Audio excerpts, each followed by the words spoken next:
du monde qui accueille le plus d'immigrés. Alors première remarque sur ce graphique, si j'additionne les populations migrées de ces 15 pays, ça fait 130 millions d'habitants, soit la moitié des migrants du monde. Nous avons ici donc une des les régions de migration les plus importantes de la planète.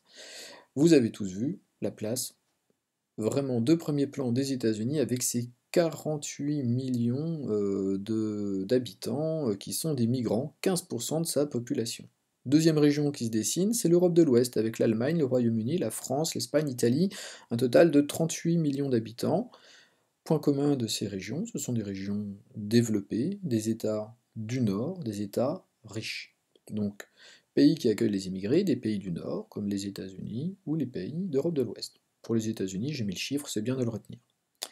Mais il n'y a pas que les pays du Nord, puisqu'on voit par exemple l'Arabie Saoudite, les Émirats Arabes Unis, et ce qui est intéressant dans le cas de ces États, c'est les effectifs ramenés en pourcentage. 87% de la population des Émirats Arabes Unis, c'est une population immigrée. Ce sont des pays qui sont peu peuplés et riches de leurs ressources, qui exploitent le pétrole, le gaz naturel, les hydrocarbures, qui construisent beaucoup, donc qui ont besoin de travailleurs étrangers pour les besoins de leur population, pour leur industrie, pour la construction, le BTP, le bâtiment, etc. Dernière remarque, on voit aussi la place de l'Asie. Alors l'Inde apparaît ici, la Turquie ont beaucoup de migrants, d'autres pays asiatiques accueillent systématiquement des migrants. L'Asie est une grande région d'accueil des immigrés. Voici ce que ça donne sur une carte du monde. Alors c'est la carte que vous avez dans votre livre, page 240-241, elle est complexe. Je vous demande quand même de prendre le temps de la lire.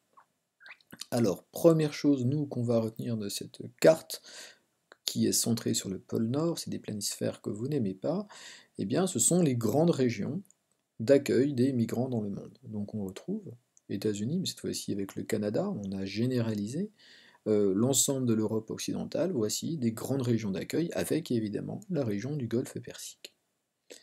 Il y a d'autres grandes régions d'accueil, moins importantes cependant. On ne va pas rentrer dans les détails, mais on pourra être amené éventuellement à s'intéresser à ces régions plus tard. Alors maintenant, on va s'intéresser aux régions qui vont fournir des migrants. Quels sont les pays du monde qui fournissent le plus de migrants?